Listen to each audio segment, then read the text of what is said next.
Hello dear student, welcome to my channel. ठीक है। आज के हम इस वीडियो में देखेंगे सॉल्यूशन। ठीक है। सॉल्यूशन जेई और जेई मेंस और नीट दोनों के लिए यूजफुल होता है और साथ में बोर्ड के लिए भी यूजफुल होता है। ठीक है। ये पूरा चैप्टर थियोरेटिकल है, थोड़ा बहुत न्यूमेरिकल है। ऐसा नहीं है कि सिर्फ थ्योरी ही है, न्यूमेरिकल भी है, लेकिन ज़्यादा ज़्यादा ज़्यादा ज़्यादा इसमें क्या है, थ्योरी है। थ्योरी को क्या करना चाहिए, हमें समझना चाहिए। और आपको मैं हर इस वीडियो में हर एक स्टेप में हर एक पॉइंट को मैं अच्छे से समझाते चलूंगा। ठीक है। जिससे कि आपको सॉल्यूशन समझने में दिक्कत ना हो। अगर आपको इससे पहले हार्ड लगता हो तो शायद इस वीडियो के बाद आपको आसान लगने लगेगा। ठीक है। सॉल्यूशन चैप्टर तो वो लंबा है। ठीक है। इसीलिए हम एक ही वीडियो में तो नहीं बना सकते, उसको क्या करेंगे, हर एक वीडियो में अलग अलग वीडियो में अलग अलग पार्ट करके हम बना के बता दे जाएंगे। ठीक है। तो देखिए, नीट में जनरली पूछा जाता है कितना, एक से दो क्वेश्चन, और जेई के लिए भी एक से दो क्वेश्चन ही पूछा जाता है। और बोर्ड में तो इसके परसेंटेज ऑफ मार्क्स भी होते हैं। ठीक है। तो इसके लिए चिंता नहीं है, बोर्ड वाले आपको बता देंगे स्कूल में कितने नंबर के पूछे जाते हैं। ठीक है। तो यहाँ जेई और नीट के लिए मैं बता दिया, एक से दो क्वेश्चन पूछे जाएंगे। ठीक है। जेई और नीट में एक से दो क्वेश्चन को सॉल्व करने का बहुत अच्छा एक सुविधा दे रहा हूँ आपको मैं। ठीक है। इससे आप क्या कर सकते हैं, इससे बाहर आपको पूछेगा भी नहीं। ठीक है। इसी से आपको पूछेगा। इससे आप, अगर आप सोल्यूशन अच्छे से समझ रखे हैं तो अगर वो हाइपोथेटिकल क्वेश्चन भी देते हैं तो आप बना सकते हैं, अगर वो बुक से भी दे तो भी आप कर सकते हैं। ठीक है। तो चलिए बिना किसी देरी से शुरू करते हैं वीडियो को। ठीक है। तो देखिए, सॉल्यूशन पढ़ने से पहले आपको ये पता होना चाहिए कि मिक्सचर क्या होता है। ठीक है। अगर मैं आपको सिंपल सा एक एग्जांपल दूं तो शायद आप घर में नमकीन वगैरह खाए होंगे। ठीक है। तो नमकीन में क्या रहता है, मोर देन वन आइटम्स रहता है, मिक्स। ठीक है। तो उसे क्या कहते हैं, मिक्सर कहते हैं। अगर सिर्फ ऐसा ही नहीं है कि वही मिक्सर है, आप शरबत पीते हैं, शरबत तो जानते ही होंगे। ठीक है। तो शरबत में क्या रहता है, वाटर प्लस शुगर रहता है। ठीक है। वो भी एक टाइप का मिक्सर ही है। ठीक है। तो डिफरेंट डिफरेंट जो भी, जहां भी जो भी कंपाउंड आपको मिलेगा, जहां एक से ज्यादा कंपाउंड मिला हुआ हो, ठीक है, तो उस चीज को क्या कर देंगे, हम मिक्सचर कह देंगे। ठीक है। जैसे देखिए यहाँ पे है क्या, इसका डिफिनेशन क्या कह रहा है कि when two or more chemically non reactive substances are mixed called mixture. Mixture. ठीक है। जब एक और दो, कंपाउंड ए और कंपाउंड बी, जब दोनों को मिला देंगे तो क्या कहलाएगा, ये मिक्सचर। ठीक है। इसे कहेंगे हम मिक्सचर। ठीक है। अब कह रहा है कि मिक्सचर होता कितने टाइप का है, कह रहा है मिक्सचर होता है टू टाइप का। ठीक है। हेट्रोजेनस मिक्सचर और होमोजेनस मिक्सचर। हेट्रोजेनस किसको बोलते हैं, it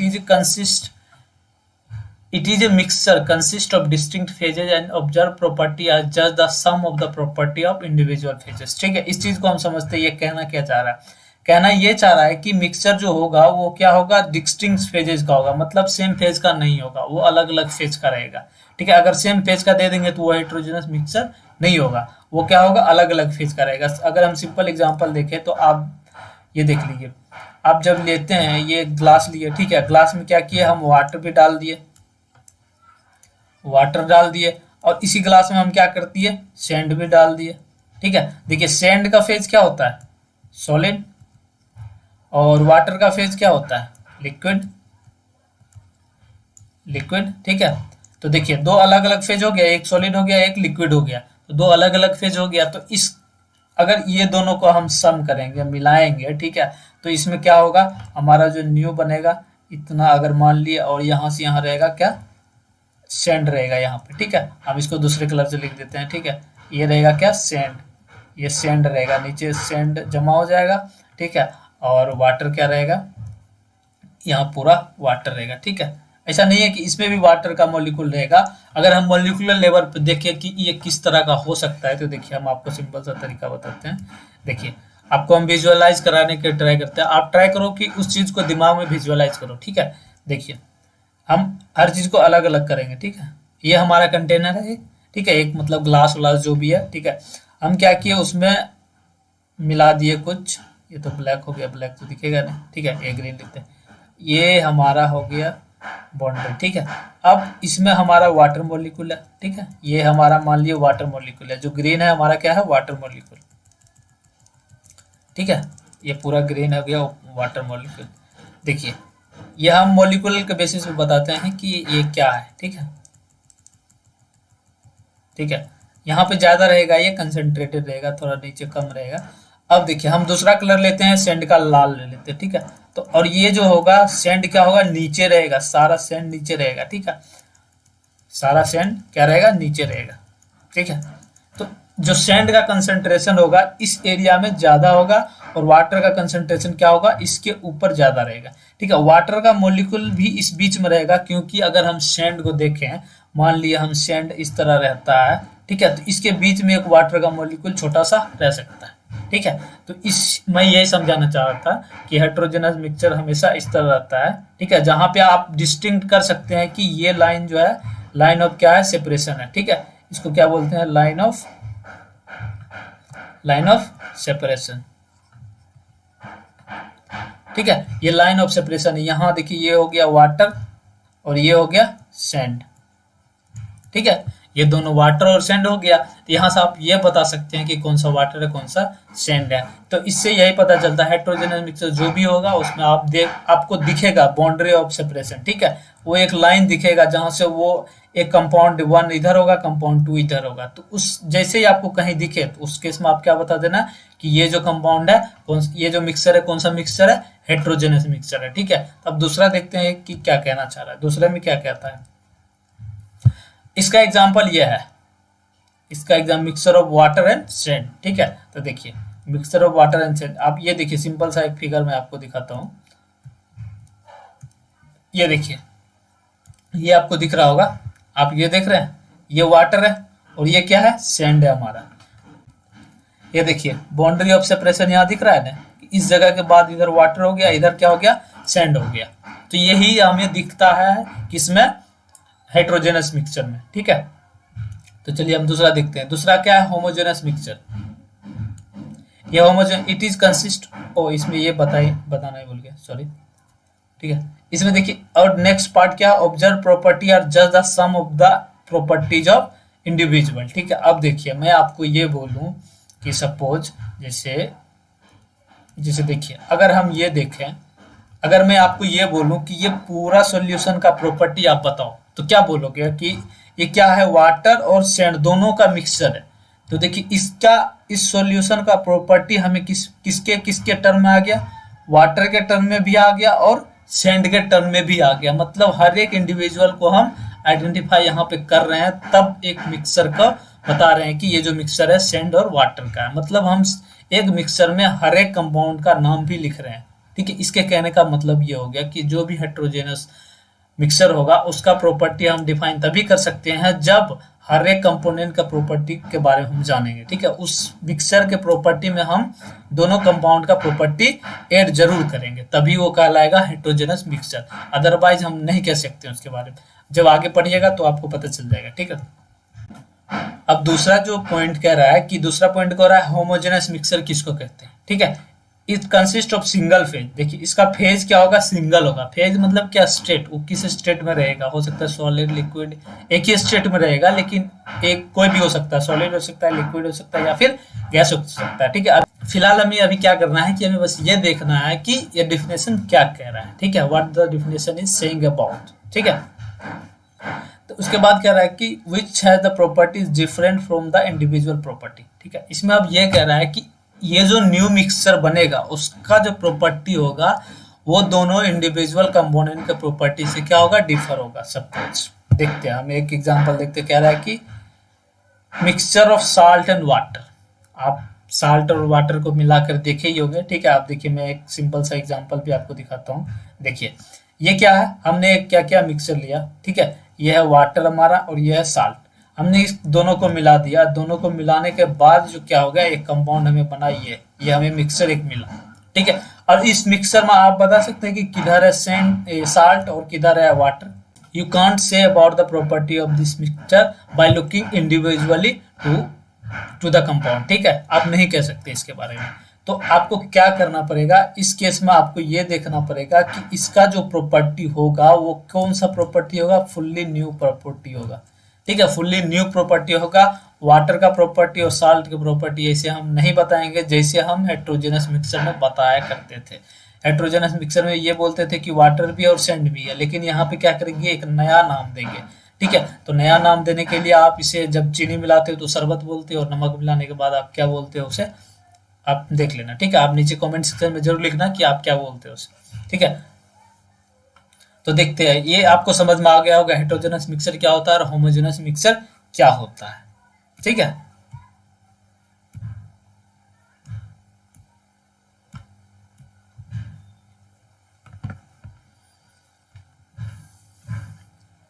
अब देखिए एक लिखा हुआ है नोट, ये नोट को आप जरूर ध्यान रखना। नोट में लिखा हुआ है homogeneous mixture whose composition can be varied within certain limit it are में ट्रू सॉल्यूशन, ठीक है। अब देखिए यहां से बताते हैं आपको, ये देखिए ये देखिए ये है हमारा। चलिए हम एक नया स्लाइड ले लेते हैं, ठीक है। देखिए हमने क्या किया, ये देखिए हमने ये कंटेनर लिया, ठीक है। इस कंटेनर में हम क्या किए, साल्ट या शुगर जो लेने का मन है आपको ले लीजिए, हम शुगर ले लेते क्योंकि मीठा हमको पसंद है तो मीठा ले लेते, ठीक है। शुगर प्लस वाटर लेते, सॉरी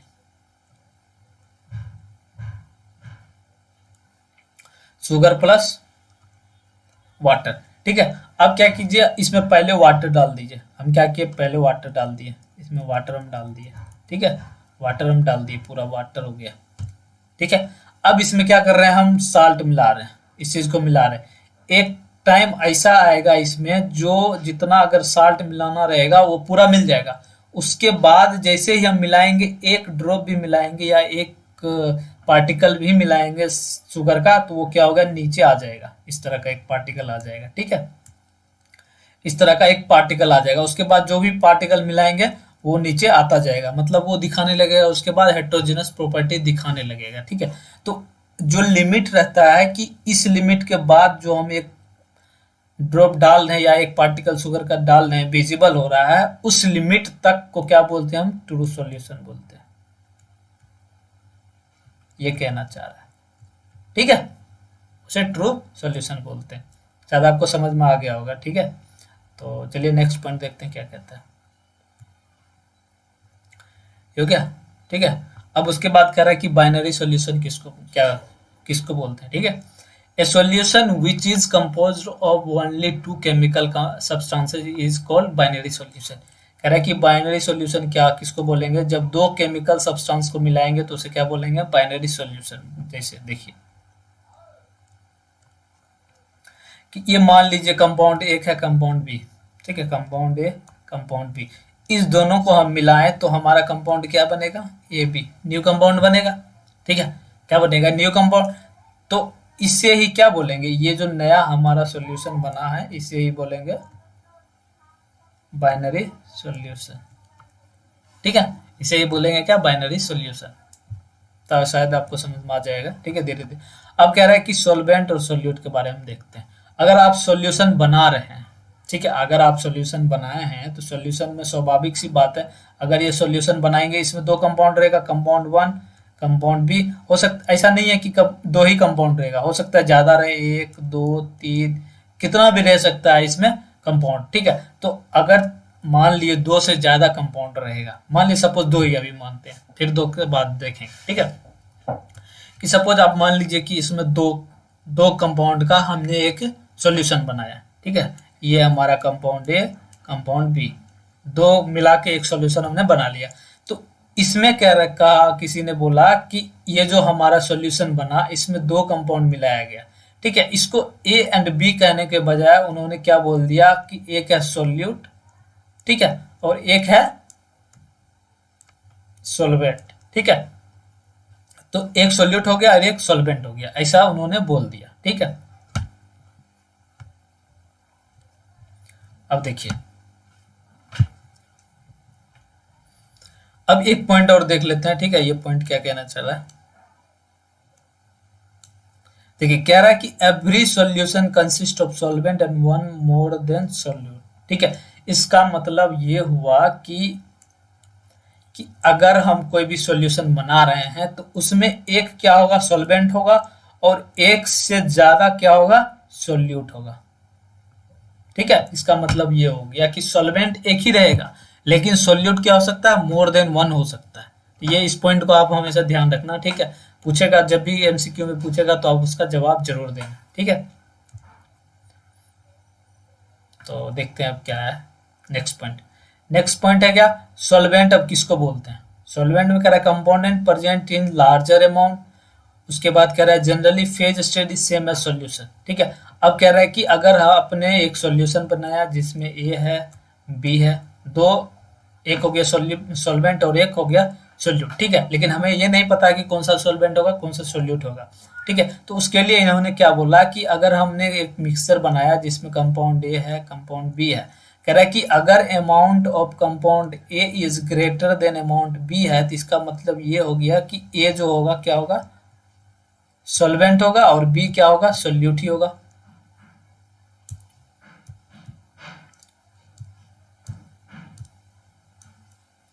बी क्या होगा, सोल्यूट होगा। ठीक है, तो यहाँ क्या होगा, कंपाउंड ए का जो मास है वो ज्यादा है, या ए का जो अमाउंट हमने लिया है मिक्सर में सॉल्यूशन में उसमें क्या है, बी से ज्यादा है, इसीलिए ए को क्या बोल दिया हम, सॉल्वेंट बोल दिए। ठीक है, और बी को क्या बोलेंगे, सोल्यूट। जबकि अगर हम देख रहे हैं सॉल्यूशन, तो सॉल्यूशन जो बना होता है वो किसका बना होता है, देखिए सॉल्यूशन जो बना होगा सॉल्वेंट प्लस सोल्यूट दोनों का बना होगा। ठीक है, इसमें सॉल्वेंट भी होगा और सोल्यूट भी होगा। ठीक है, तो आपको यहाँ तक शायद समझ में आ गया होगा। आप एग्जाम्पल में देखते हो, वन बाय एक एग्जाम्पल को आप ध्यान से देखना, हम स्टेप बाय स्टेप सबसे बताएंगे। देखिए यहाँ पे क्या कह रहा है, साल्ट इन वाटर। ठीक है, अगर आपने देखा कि ये जो हमने लिया था ये वाटर है, इसमें साल्ट मिला दिए। ठीक है, तो वाटर और साल्ट मिला दिए, जब हम वाटर और साल्ट मिला दिए इसमें, ठीक है, साल्ट एंड वाटर, ठीक है, दोनों हमने मिला दिए। तो इस केस में क्या होगा, वाटर हमारा क्या होगा, होता है लार्जर अमाउंट में होता है, तो उस केस में ये क्या हो गया, हमारा सॉल्वेंट हो गया। ठीक है, ये क्या हो गया हमारा सॉल्वेंट, वाटर क्या हो जाएगा हमारा सॉल्वेंट। अब देखिए, अब दूसरा पॉइंट कह रहा है क्या, कि दूसरा जो एग्जांपल कह रहा है सिरप। आप दवाई दुकान में देखे होंगे, सिरप खरीदते हैं, सिरप वगैरह खरीदते हैं, तो वो क्या रहता है, लिक्विड टाइप का रहता है। ठीक है, उसमें जो रहता है कहता है कि 60% सॉलिड रहता है और 40% वाटर रहता है। तो अब आप कमेंट सेक्शन में जरूर लिखिए कि इसमें से कौन सा सॉल्वेंट होगा और कौन सा सोल्यूट होगा। ठीक है, लेकिन फिर भी मैं आपको बता देता हूँ कि कौन सा सोल्यूट होगा और कौन सा सॉल्वेंट होगा। देखिए हमारे सॉल्वेंट के डिफिनेशन के अनुसार क्या कह रहा है कि generally phase state is same as solution. हमारा जो इस केस में सिरप के केस में जो बनेगा,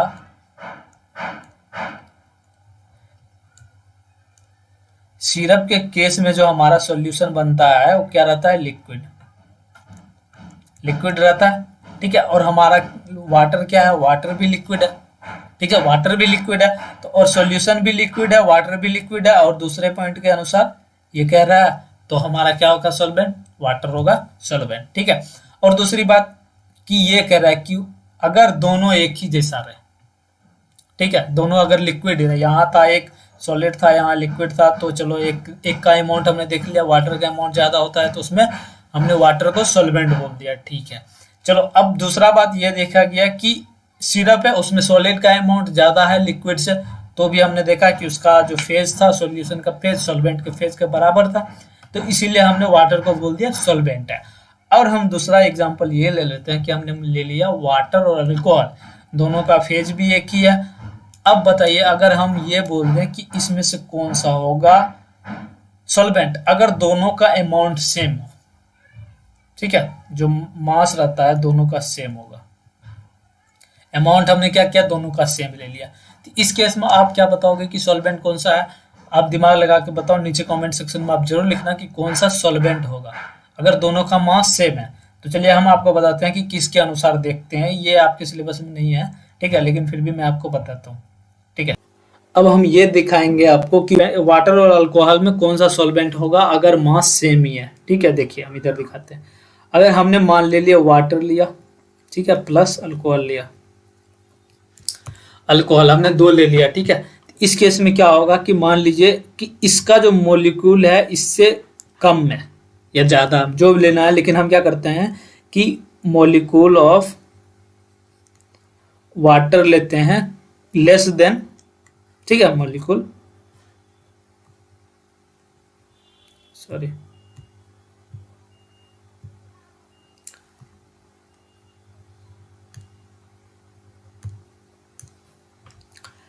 वाटर का जो मोलिक्यूल होगा वो लेस देन होगा अल्कोहल का, ठीक है, अल्कोहल की। इस केस में क्या होगा कि वाटर अगर ऐसा है तो अल्कोहल इसके अराउंड रहेगा, इसके अराउंड रहेगा, तभी तो ये एक सॉल्यूशन बनेगा। इस केस में हम क्या बोलेंगे कि वाटर क्या है, हमारा सॉल्वेंट है।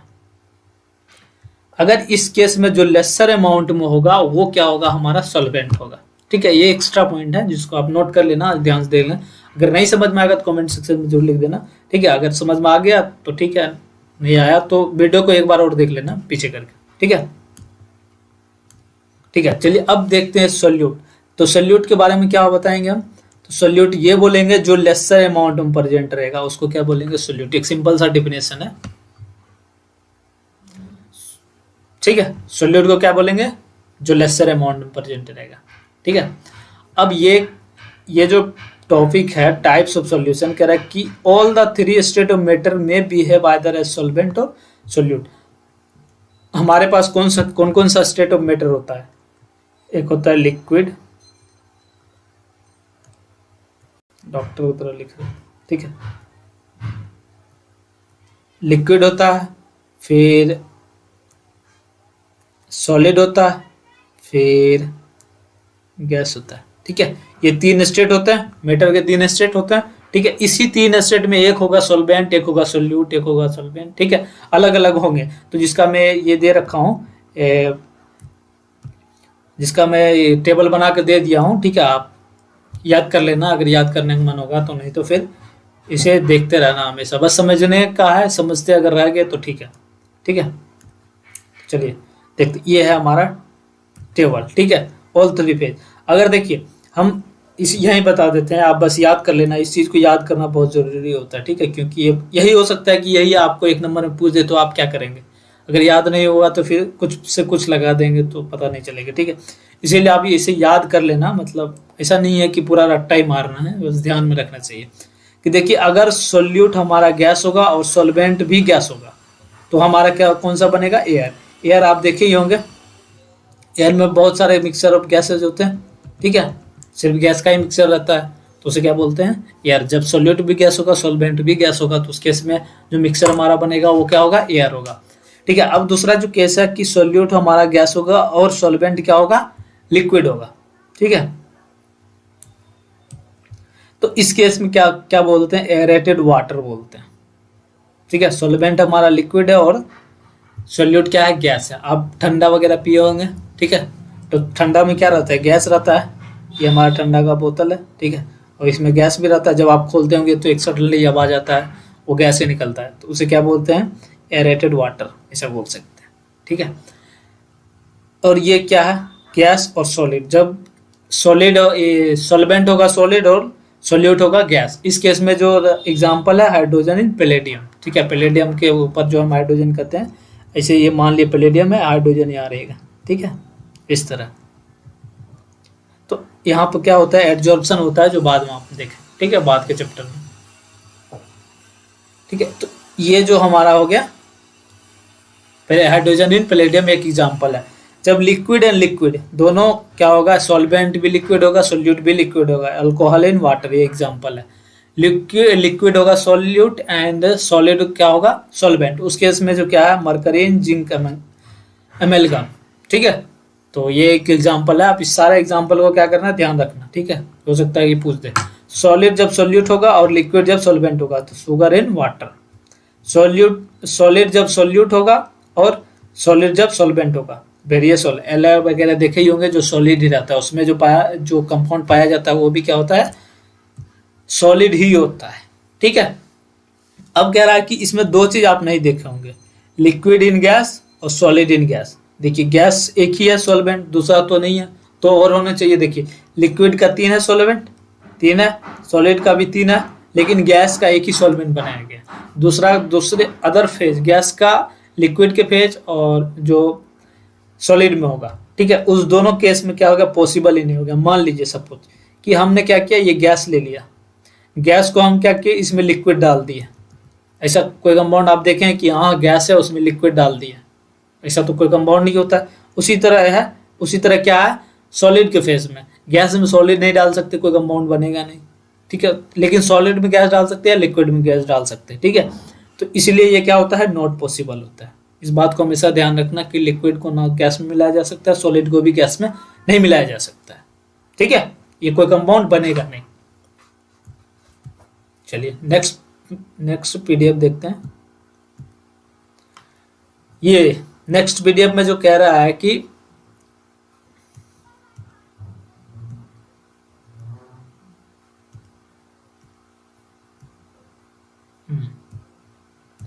देखिए नेक्स्ट पीडीएफ में एक है कंसंट्रेटेड सॉल्यूशन। अब आपने सॉल्यूशन बना दिया, सॉल्यूशन को फिर से अमाउंट ऑफ सॉल्यूट के बेसिस पे डिवाइड कर दिए, ठीक है, कि अमाउंट ऑफ सॉल्यूट के बेसिस पे सॉल्यूशन कितने टाइप के होंगे, ठीक है। उस केस में क्या, एक सॉल्यूशन का टाइप को बोला गया कंसंट्रेटेड, दूसरे सॉल्यूशन के टाइप को बोला गया डाइल्यूट।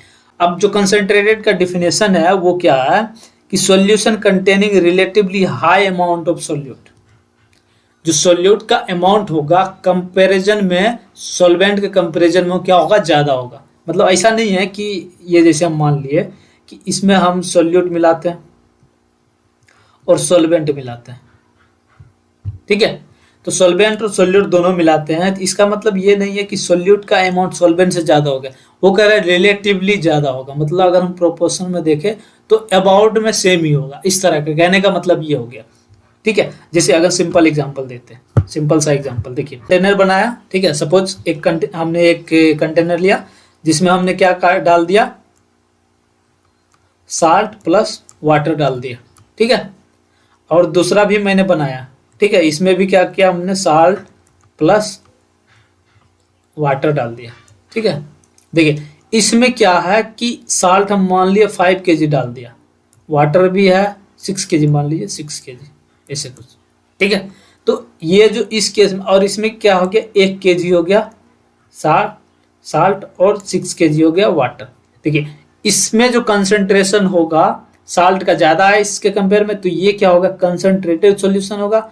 और दूसरी बात देखिए, इसमें साल्ट का जो है अमाउंट कम है एज कंपेयर टू वाटर, तो ये क्या हो गया, डाइल्यूटेड सॉल्यूशन हो गया, ठीक है। मतलब उसमें क्या हो गया कि सॉल्यूट का जो अमाउंट होगा कंसंट्रेशन में रिलेटिवली ज्यादा होगा, कंसंट्रेटेड सॉल्यूशन में रिलेटिवली ज्यादा होगा, और वही जो डाइल्यूटेड सॉल्यूशन होगा उसमें सॉल्यूट का कंसंट्रेशन, मतलब अमाउंट, जो सॉल्यूट का अमाउंट होगा रिलेटिवली कम होगा, ठीक है। किसके रिलेटिव में, सॉल्वेंट के रिलेटिव में कम होगा, ठीक है। तो शायद आपको समझ में आ गया होगा कंसंट्रेटेड किसको बोलते हैं और सॉल्यूट किसको, डाइल्यूटेड किसको बोलते हैं, ठीक है। तो ये और ये कंप्लीट, ठीक है। अब देखिए कह रहा है कि method of expressing the concentration of solution.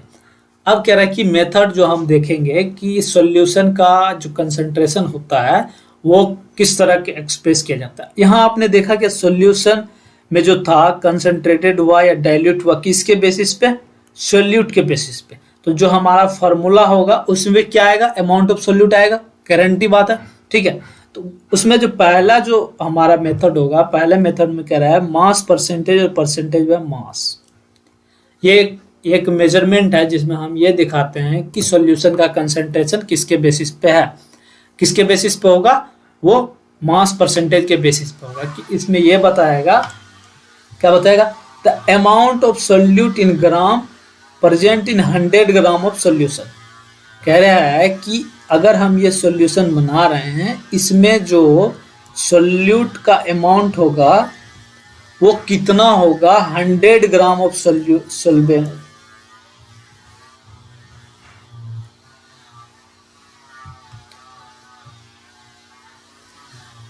देखिए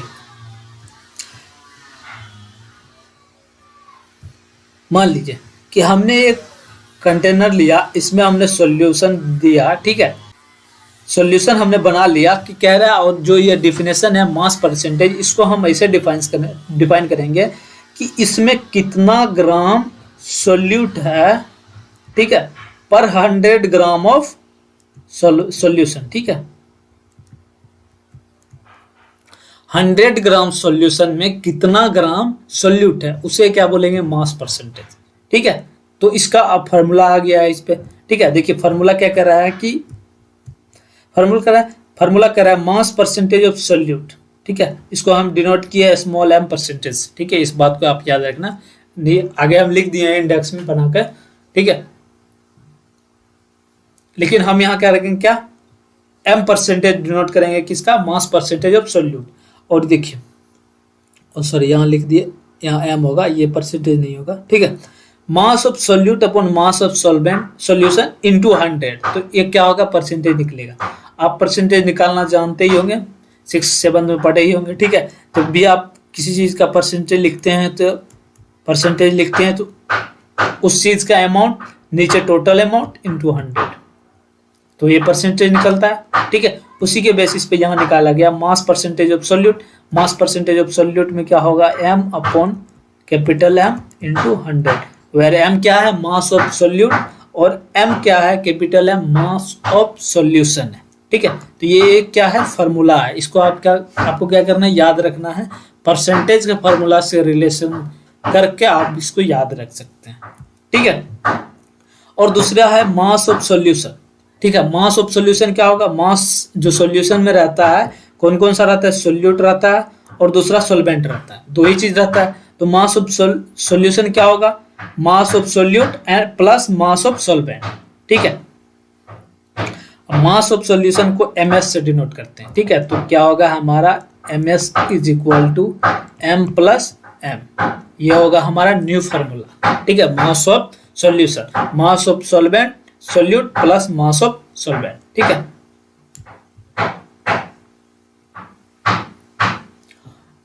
देखिए यहाँ सॉरी, मास पहले हमने दिखा दिया था, मास ऑफ सॉल्यूशन जो है वो क्या है, ms है, कैपिटल M नहीं है, ms है, कैपिटल M एंड s, ठीक है।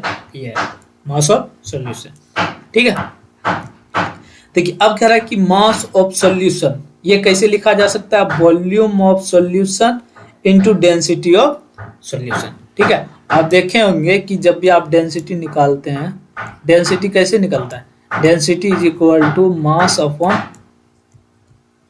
वॉल्यूम लिखते हैं, density is equal to mass upon volume, ठीक है। तो इसी से हम क्या निकाल सकते हैं, मास अगर निकालना है तो ये क्या होगा, इधर मल्टीप्लाई होगा, mass is equal to volume into density होगा, ठीक है। तो यहीं पर हम क्या करेंगे, सॉल्यूशन लगा देंगे, तो सब में सॉल्यूशन लगा दिए, तो क्या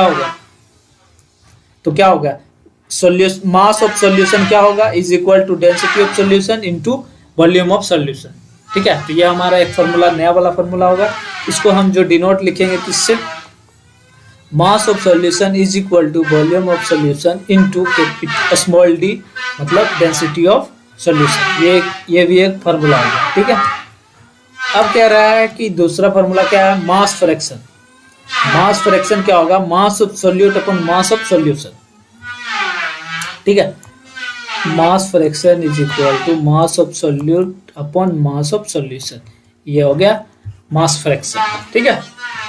अब देखिए, अब नया फार्मूला भी ड्राइव करते हैं नेक्स्ट के लिए।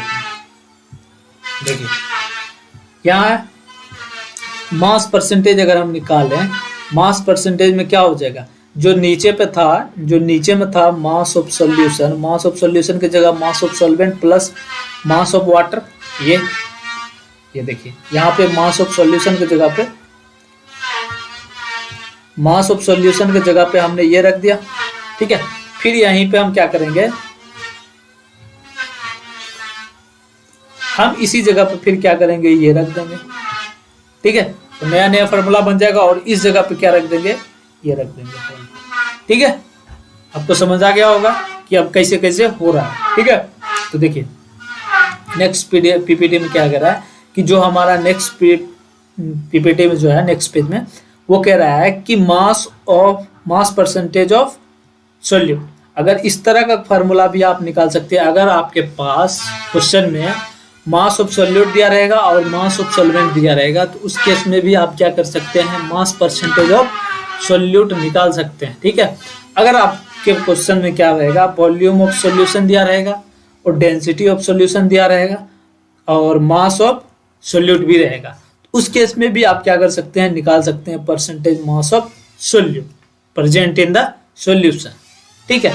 अब ये देखिए एक और है मास परसेंटेज ऑफ सोल्यूट, तो मास फ्रैक्शन के टर्म में भी लिख सकते हैं। ये जो टर्म होगा, ये देखिए ये जो टर्म है देखिए ये जो टर्म है ये क्या है हमारा, ये तो ये परसेंटेज नहीं है, ठीक है, इसको आप याद मत रखना, यही तो है, यही है ना। तो इसे क्या लिख सकते हैं, एमएफ लिख सकते हैं, एमएफ मतलब मास फ्रैक्शन, ठीक है। तो यही है इस फार्मूला में कि ये जो हमने लिखा है मास फ्रैक्शन इनटू 100, ये भी एक फार्मूला है, ठीक है, इसमें कोई दिक्कत नहीं है, ठीक है। ये सारा उसमें क्या है, डिनोशन है, डिनोट किए हैं, जो भी स्टेटमेंट था वो उसको हम डिनोट कर दिए, ठीक है।